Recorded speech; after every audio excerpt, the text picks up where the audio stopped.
of another amnesty in the future. A firm owned by Venezuela could be allowed to take over one of this country's top voting machine firms.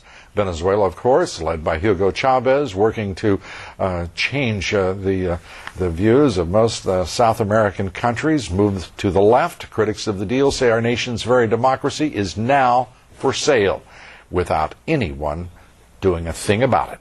Kitty Pilgrim reports. The use of some 19,000 electronic voting machines in the city of Chicago and Cook County primary on March 21st of this year is now under intense scrutiny.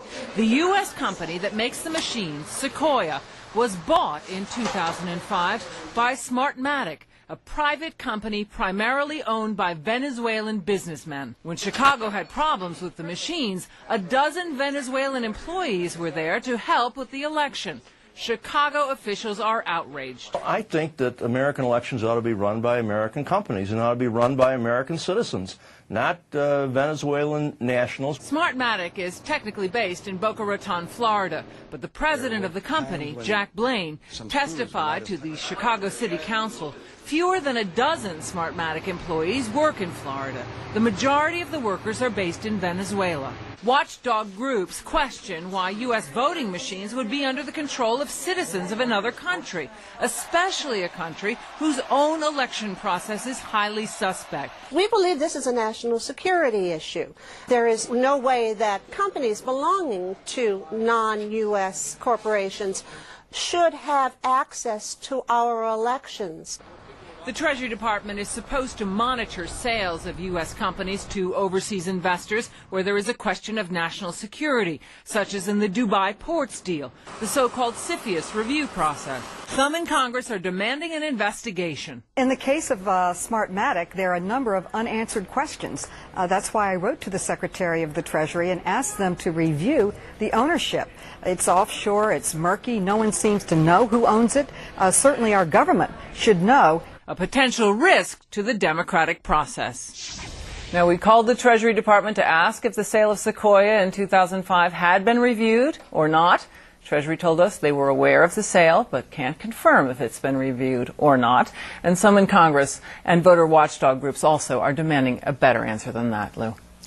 Well, this Treasury Department is filled with incompetence. They have stopped in over 1,500 reviews, only one sale to foreign owners' American assets.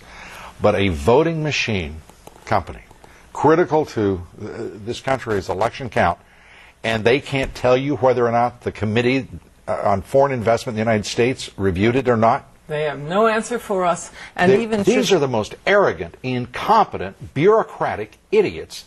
I mean, the Treasury Department is trying to move ahead of a number of other departments in that category. It's incomprehensible that this would be in any way Have we put a call into, I know John Snow's on a short tenure and short on tenure, but perhaps somebody who works for him would have some basic sense that he owes the American people an answer? Lou, we have been trying to get the officials. They said they thought it was this company. So there are a lot of people in murky, murky territory right here, and I think it really does deserve some examination. Great. It certainly does. We're going to continue to do so.